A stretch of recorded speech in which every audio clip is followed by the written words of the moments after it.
Hi all, Nell Solomon. Her own sister flirts with you. Loyalty or temptation? You ever been in a situation where the person you're supposed to trust the most comes with someone who tests you the hardest? What if the danger in your relationship is not outside but inside the family? And what if her own sister wants you? Do you stay loyal? Or do you destroy everything in one night? Meet Walter, a retired foreigner in his early 60s, calm, observant, not new to life but new to love in the Philippines. And then there's Carla, early 30s, sweet, soft spoken, the kind of woman who makes you feel needed.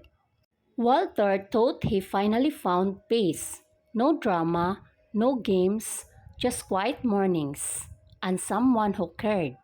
But peace never comes without a test. Then one day, Carla says, "My sister is coming to stay with us for a few weeks." Her name, Mara. Different energy, different eyes, different intentions. Where Carla was calm, Mara was fire. Where Carla was soft, Mara was bold. And from the moment she walked in, Walter felt it. Not love, not connection, but something dangerous. At first, it was small things. Holding eye contact along sitting a little too close, laughing at everything he says. Then it escalated. One night, Carla goes to sleep early. Mara stays up. She pours Walter a drink, sits across from him, then says, "You know, my sister is lucky." Walter laughs it off, but Mara doesn't. She leans in, "But I think I understand you better. Now listen carefully, because this is where most men feel." Mara doesn't jump him. She doesn't force anything. She creates a moment, a situation, a choice.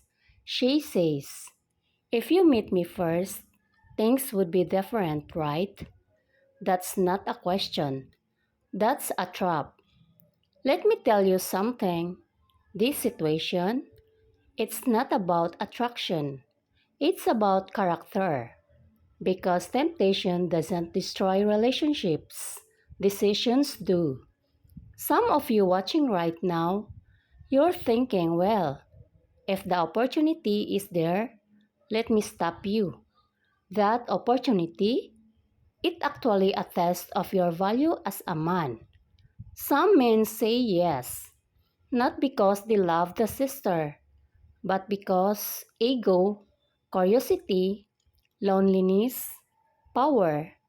And for a moment, it feels exciting, forbidden, dangerous. But here's what comes next: guilt, exposure, family chaos, broken trust. And guess what? You don't just lose your girlfriend, you lose your reputation. A strong man doesn't entertain confusion. He shuts it down early, not rude, not aggressive, but clear. Walter looks at Mara and says, "I respect your sister too much to even go there." That one sentence separates boys from men. The next morning, something changes. Mara becomes distant, cold, and Carla, she's watching because sometimes the sister isn't acting alone.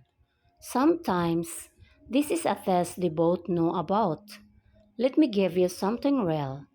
Not every situation like this is random. Sometimes it's jealousy, it's competition, it's insecurity, or it's a setup. And if you fall, you don't just fail yourself. You confirm their words first. So, should you hate it or not?